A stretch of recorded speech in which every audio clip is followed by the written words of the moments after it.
네, 백석고등학교 온라인 클래스 세 번째 세계사 강의입니다. 오늘은 부디 15분 이내에 끝내도록 한번 해보겠습니다. 교과서 24페이지에 우리 인도 문명부터 시작을 할 거고, 우리가 지금 하고 있는 건 얘들아, 뭐였는지 기억나요? 우리가 지금 하고 있는 건 4대 문명, 4대 문명에 대한 얘기였고, 지난 시간에는 메소포타미아 문명과 이집트 문명, 그리고 공통적으로 문명이라는 것에 어떠한 특징들이 나타나는가에 대해서 우리가 지난 시간에 했었고, 오늘은 이제 인더스강 유역에서 시작된 인도 문명에 대해서 먼저 보도록 하겠습니다. 일단 인도 문명의 키워드를 한번 짚어보자.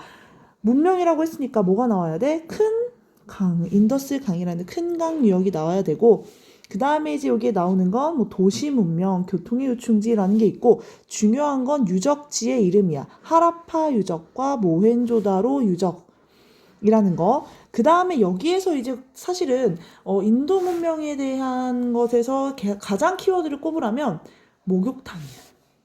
목욕탕이 어떤 의미를 갖는지 한번 봅시다. 그리고 얘네들도 무엇을 사용했지? 문자를 사용했지.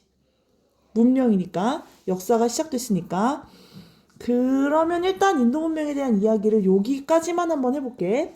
자, 인도 문명은 기원전 2500년경 인더스강 상류에 인더스강, 여기가 지금 나와 있는 이쪽이 지금 지도가 인도 지도야.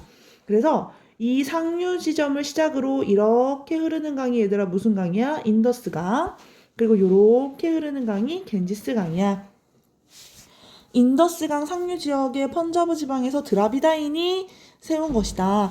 이렇게 추정되는 도시 문명이 출현하였다. 이게 왜 자꾸만 추정인지는 좀 이따 얘기해 볼게. 도시 문명이 나타났대. 기름진 평야지대야. 뭐가 잘 돼야 된다고 얘기했었지? 농경이 잘 돼야 된다고 이야기했었잖아. 그쵸? 경제적으로 부유한 지역에서 이러한 문명의 특징들이 나타난다. 서아시아 일대와 연결되는 교통의 요충지였다. 여기 지금 아시아에서 서아시아 지역으로 넘어가는 그 중간 지역이라는 이야기야. 그래서 이곳에서 발굴된 하라파 유적과 모헨조다로 유적은 이 도시들이 매우 계획적으로 건설되었음을 보여준대. 위에 여기 사진만 봐도 얘들아, 모헨조다로의 도시 유적이야. 여기 보면 성벽이 한 4km, 성벽의 둘레가 4km 정도 되는 이 모헨조다로의 도시 유적이 나타나는데, 굉장히 구획이 엄청 깔끔하게 돼 있고, 벽돌이 여기 자세히 보면 여기 벽돌이 이렇게 화면이 깨지네 좀. 벽돌이 이렇게 쌓여진 벽돌로 성체도 만들어지고 이 주변의 주거 지역도 만들어진 것을 우리가 볼 수 있어.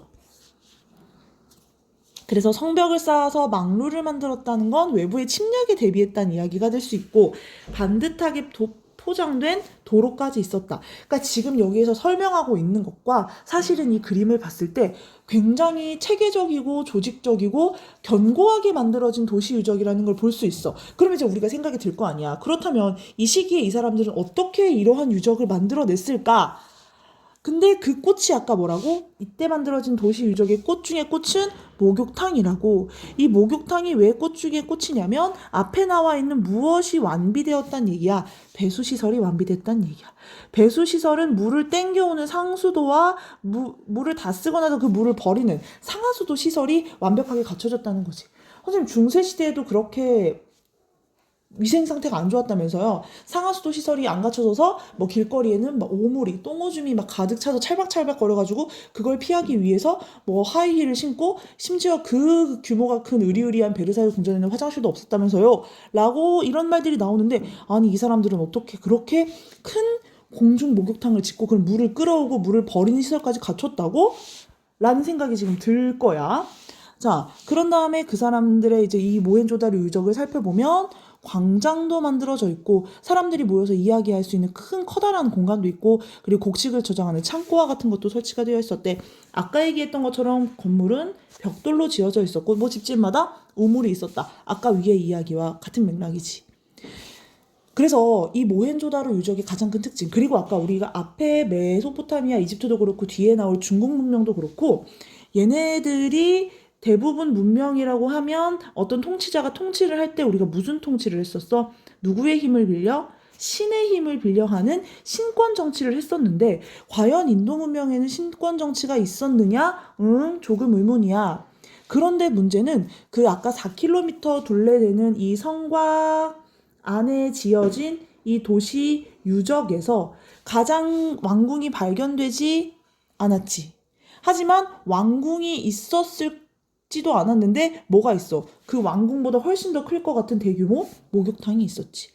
그래서 우리가 진짜로 이 유적지 내에서 이 가운데 어떤 목욕탕, 목욕의 시설이 있었다면 이거는 진짜 여기 사는 사람들이 모여서 목욕을 했다기보다는 어떠한 의미가 크다? 종교적인 어떤 세례, 신을 맞이하기 위해서, 신을 만나기 위해서 몸을 깨끗하게 하는 의식을 하는 장소로 이 목욕탕을 사용했을 가능성이 굉장히 크다. 그래서 신권 정치를 했다는 정확한 어떤 증거는 밝혀지지 않았지만 이러한 시설들을 보고 그리고 여러 가지 추정, 그리고 또 여기 보면 지금 우리 신권 정치, 과연 이 얘네들 이 모헨조다로 하라파 유적에서 혹은 이 문명에서 활동했던 정치 지배자들은 어떻게 그 지역들을 장악했는가 했을 때 우리가 계속해서 신권 정치 이야기를 했는데 얘네는 그런 의견이 딱히 없다. 그런 말이. 근데 봤을 때 모헨조다로 유적에서 발굴된 인물상에 이 옷차림을 봐서도 이 사람도 아마 그런 신관, 그러니까 어떤 신에 관련된 일을 하는 그러한 관직을 가지고 있었을 가능성이 높다고 여기에서도 추정한단 말이야. 그래서 완벽하게 누가 어떻게 했다는 건 없지만 이런 대규모 목욕탕이나 아니면 왕궁이 발견되지 않은 점이나 아니면 이 사람의 옷차림을 봤을 때 인도 문명의 모헨조다로 유적에서도 신권정치 비슷한 느낌으로 지배자들이 통치를 했을 가능성이 높다라는 거. 그리고 주민들이 청동기와 채도는 도자기야. 빨간색 도자기, 색깔이 들어간 도자기. 를 사용했고 그리고 문자를 사용했대. 근데 계속 우리가 말했던 아까 얘들아 추정이었잖아. 근데 이게 추정인 이유가 뭐냐면 이 인더스 문명에서 사용된 문자가 여기에 써 있거든. 이 인장이라고 해서 이게 도장이야. 그래서 주변국가 밑에 이제 우리 교과서 내용을 보면 주변 지역에 있었던 메소포타미아 문명에 있는 도시국가들과 교류를 했다라는 내용이 있어. 그래서 아마도 주변국과 교류하면서 어떤 그 확인증 문서에 도장을 찍는 용도로 이 인장을 사용했을 것이다 라고 이야기를 하는데 여기 나와 있는 이 문자들 있지. 이게 아직 해독이 안 됐어. 무슨 뜻인지 몰라. 그래서 얘들아 이거를 만약에 어떤 내가 살면서 내 인생에 그리고 어떤 세계의 역사에 큰 이름을 남기고 싶다 하면 지금부터 이 문자를 해독하는 걸 시작하면 될까? 요 문자들이 아직까지 선생님이 그냥 웃으라고 한 얘기고 아직까지 해독이 안 돼서 계속 우리가 하는 이야기들이 무엇에 불과하고 추정에 불과하고 이들이 어떻게 이렇게 체계적이고 조직적이고 견고하고 야무진 도시 국가를 건설했는지 추측만 가능한 상태다 라는 거. 그래서 뭐 여기 보면 문자를 사용했고 밀과 보리를 재배했으며 물소, 염소, 코끼리를 길렀다. 이들 중 일부는 메소포타미아 지역과의 해상 무역에 종사하였다 하면서 이제 인도 문명이 거의 이 모헨조다로 유적 같은 경우에는 그냥 변동 없이 처음에 만들어진 그대로 거의 500년이 유지됐대. 그러니까 뭐 도로 포장이 잘못돼서 다시 보수를 한다거나 아니면 뭐 다른 시설을 수리한다거나 하는 거 없이 그렇게 좀 500년이라는 긴 시간 동안 견고하게 유지되었음에도 불구하고 결국에는 점차 쇠퇴하는 과정을 겪게 되는데 설에는 여러 가지 있어. 첫 번째는 뭐 그냥 자연 환경의 변화로 그 지역에서 이제 농사가 잘 안 되게 됐다. 자연 현상이 변화하면서 그 지역에서 농경이 이루어지는 비중 혹은 농사가 돼가지고 수확물이 나오는 그런 양이 현저히 줄었다. 그리고 두 번째는 뭐 지진이 일어나가지고 인더스강의 수로가 변경되는 바람에 이 주변 지역에서 또 사람들이 많이 떠나가게 되었다. 라는 이제 여러 가지 뭐 기타 여러 가지 설들이 있습니다. 그런가 보다 하면 돼. 그래서 쇠퇴하자 기원전 1500년경에 이 인도 위에 있었던 중앙아시아 지역에 누가 내려왔대? 여기에서 이제 누가 내려와? 아리아인이라고 불리는 부족이 내려와. 어디 갔어? 아리아인이라고 불리는 부족들이 내려와서 그 원래 여기 그 드라비다인이 살았던 이 지역에 이 펀자브 지방에 정착하여 이들을 이제 지배하기 시작해. 그러면서 얘네들이 점점 세력을 확대해서 어디까지 진출? 겐지스강 유역까지 진출. 아리아인들이 이 위쪽의 중앙아시아 지역에서 내려와서 여기에 정착하며 살면서 이 지역에 있는 사람들을 다스리고 지배해. 그러니까 내려와서 정착했다는 건 얘네들을 밀어냈다는 얘기야. 얘네들한테 이 땅을 빼앗았다는 얘기지. 그렇다고 해서 원래 여기 살던 선주민들을 쫓아내지 않지. 그대로 두고 아리아인들이 드라비다인들을 지배하게 되는 거지. 그러면서 얘네들의 세력을 이 화살표 보면 어디까지 확장했대? 이 화살표는 아리아인의 이동을 나타내.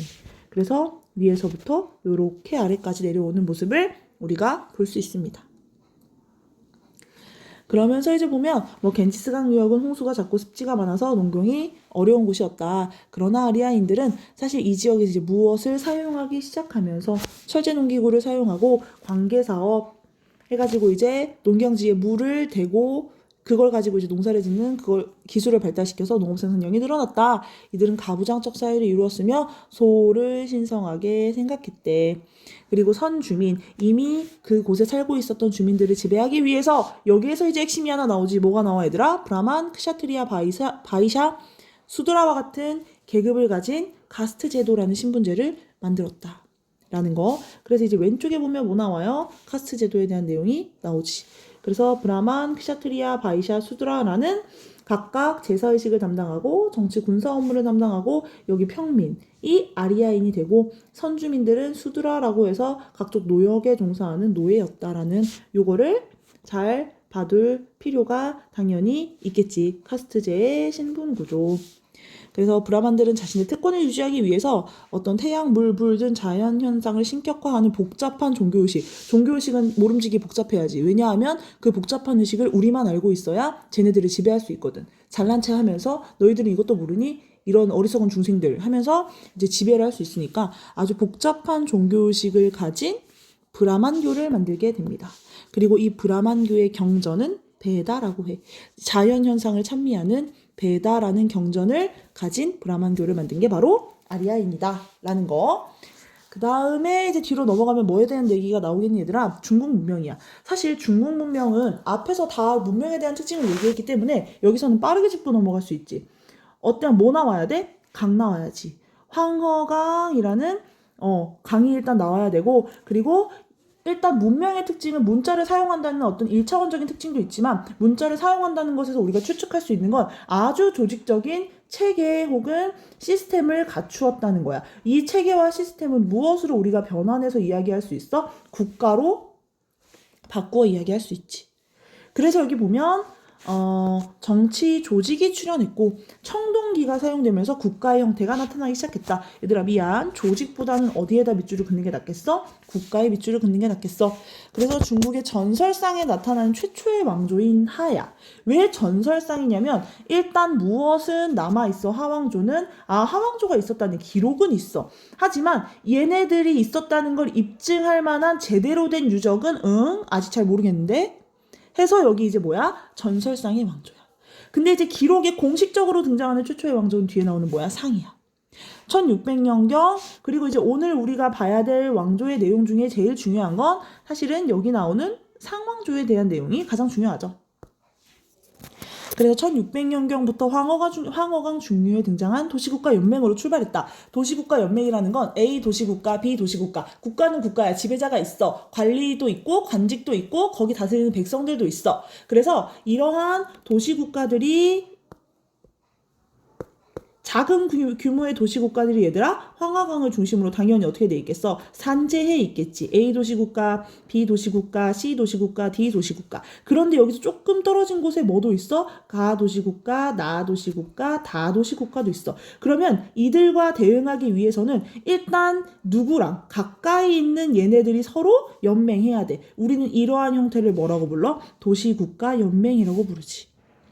그래서 상나라의 얘네들도 이제 뭐에 대한 이야기가 나와? 신권 정치에 대한 얘기가 나와. 누구의 힘을 빌려? 신의 힘을 빌려. 그래서 얘네들은 뭐해? 점을 쳐가지고 신의 뜻을 알고 이를 바탕으로 국가의 중요한 일, 국사를 결정하는 신권 정치를 펼쳤대. 그래서 이거 뭐 어떻게 하냐면 뭐 이렇게 전쟁이다.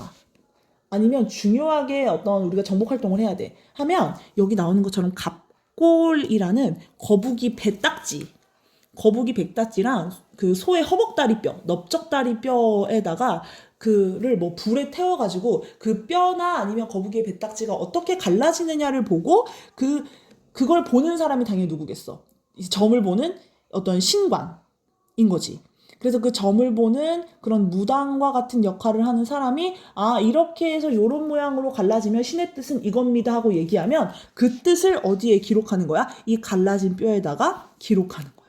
왜 점을 쳤는지, 그리고 그 결과가 어떻게 됐는지 이 거북이 배딱지나 소의 뭐 넓적다리뼈, 넓적뼈에다가 하는 거지. 그래서 이 갑골 문자가 오늘날 한자의 원형이 되었대. 오늘날 한자의 원형이 되었답니다. 그래서 상에서 무기와 제기는 주로 청동으로 쓰고 농기구는 석기와 목재로 제작했고, 그리고 날짜를 세는 건 태, 음력, 달을 기준으로, 그리고 왕이 죽었을 때 많은 사람을 함께 매장하는 순장이라는 풍습이 있었다. 그래서 왕이 죽으면 뭐 그가 데리고 다니던 관리들 아니면 종들, 노예들 혹은 그 왕의 가족들도 순장하는 풍습이 있기도 했다는 거. 그 다음 나오는 게 이제 웨이수이 강. 위수강에서 출현한 주나라. 이거 어디 갔어? 주나라는 기원전 11세기경 상나라를 무너뜨리고 호경에 도읍하여 화가북을 지배했다. 도시 이름이 나왔으니까 또 지도를 안 볼 수 없죠. 그래서 주나라는 호경에 도읍하고, 그리고 은나라의 중요한 유적은, 얘들아 상나라의 중요한 유적은 은허야. 근데 선생님이 방금 상나라를 뭐라고 불렀어? 은나라라고 불렀지. 원래는 은허에서 발견돼서 은허의 명칭을 따서 은나라라고 부르다가 지금은 이제 상나라라고 불러. 그래서 주나라는 상을 무너뜨리고 호경에 도읍하여 화북을 지배했다. 그래서 주나라의 왕은 도읍, 수도와 그 다음에 왕이 직접 다스리는 직할지를 제외한 나머지 영토를, 땅이 너무 넓어졌단 말이야. 그래서 지금 왕 혼자 통치하기는 너무너무 힘드니까 자기의 가족들과 그 다음에 상나라를 망하게 하고 주나라가 세워질 때 그것에 공이 있는 공신들에게 이 땅을 나누어 주고 너희를 나의 제후로 임명한다는 봉건제를 실시해. 너를 나의 제후로 봉하노라. 왕이 있어. 그리고 그 왕 아래에 왕에게 땅을 받은 제후가 있지. 제후는 땅을 받았으니 당연히 왕에게 뭐 하는 거야? 충성을 맹세하지. 조공을 바치고 군사적인 의무를 다하지. 그러면 왕은 얘네들에게 뭘 주지? 땅을 주지. 뭐 요런 거야. 그래서 여기 봉건제 내용은 선생님이 금방 한 내용이야. 읽어보면 돼. 그래서 이에 따라 친족 사이의 규범인 종법과 예법이 확립되었대. 이 봉건제에서 종법은 뭐냐면 얘들아, 종이라는 건 종횡이라고 하잖아 우리가. 종은 세로야. 횡이 가로지. 종은 세로야. 이렇게 세로로 가는 거야. 친족들 사이에서는 시스템이, 체계가 이렇게 일자로만 가. 얘가 이렇게 가다가 이렇게 가다가 이렇게 가, 안 가? 안 가. 그래서 얘네들 사이에서 이 종법이라 하면 이렇게 세로로 가는 거야. 큰아들. 왕이 죽었어. 그러면 그 왕의 다음 계승자는 누구야? 그 왕의 큰아들이야. 왕의 동생이 아니란 얘기지. 그러면 그 왕의 동생이 있음에도 불구하고 이 큰아들이 계승했어. 그러면 그 다음도 누구야? 큰아들이 왕이 돼가지고 이 왕이 죽었어. 그러면 이 큰아들의 이 왕의 자리를 이 왕의 누가 계승해? 큰아들이 계승해. 우리는 이 큰아들을 또 다른 말로 뭐라고 해? 장자라고 해. 첫째. 장자, 적장자라고 해. 그래서 혈통의 어떤 정통성을 갖는 이 장자 중심의 계보. 그래서 그걸 우리가 뭐라고 불러? 종법이라고 불러. 지금 이거는 약간 선생님 때, 나의 어떤 부모님 때에도 적용되는, 아직까지 있었던 내용이죠. 그래서 상나라를 망하게 하고 주나라를 세웠잖아. 근데 사실 왕을 패하고 새로 다시 나라를 세운다는 게 굉장히 좀 하극상이지. 그래서 이걸 어떻게 하냐면, 내가 이렇게 나라를 세울 수밖에 없는 이유는 무엇 때문이야? 원래 왕은 하늘의 아들이야. 여기 보면 신의 아들이야. 그래서 우리가 원래는 신의 뜻을 이어받은 거야. 신이 나한테 통치를 하라고 줬는데 이러한 신의 뜻이 이동할 수 있어. 하늘의 뜻이 이동할 수 있어. 뭐 하면? 왕이 제대로 통치하지 않으면 덕이 있는 자를 택하여 권력을 맡긴다는 천명사상이야. 이 덕이 있는 자를 택하여 권력을 맡긴다는 천명사상은 무엇과 일치해? 덕치주의와 함께 일치. 그러니까 뭐야? 아무리 신의 뜻을 받았다, 하늘의 뜻을 받았다 할지라도 뭐가 없으면, 덕이 없으면 그 뜻은 이동해. 그게 무슨 사상이야? 천명사상이야. 하늘이 지정했어. 우리는 하늘의 명을 받았어. 근데 아무리 네가 하늘의 명을 받았다 할지라도 네가 만약에 백성들을 잘 통치 못해. 네가 덕이 없어서 백성들을 통치 못하잖아? 그러면 그 하늘의 뜻은 이동해. 라는 걸 가지고 상나라를 망하게 하고 주나라를 성립시킨 걸 얘네들이 정당화했다는 거야. 그러면서 이게 무엇으로 이어져? 유교 사상으로 이어지면서 기본적인 중국의 통치 이념으로 자리 잡고 이게 사실은 지금까지도 이어져 오고 있는 부분들이 있죠. 덕치주의가 아니라 얘들아 유교 사상이. 그래서 여기의 내용도 한번 영양 기르기도 한번 풀어보세요. 문화의 전파자들은 우리가 다음 시간에도 한번 같이 읽어보면 되고 얘들아 오늘은 일단 25페이지까지 하겠습니다. 오늘도 실패했네요.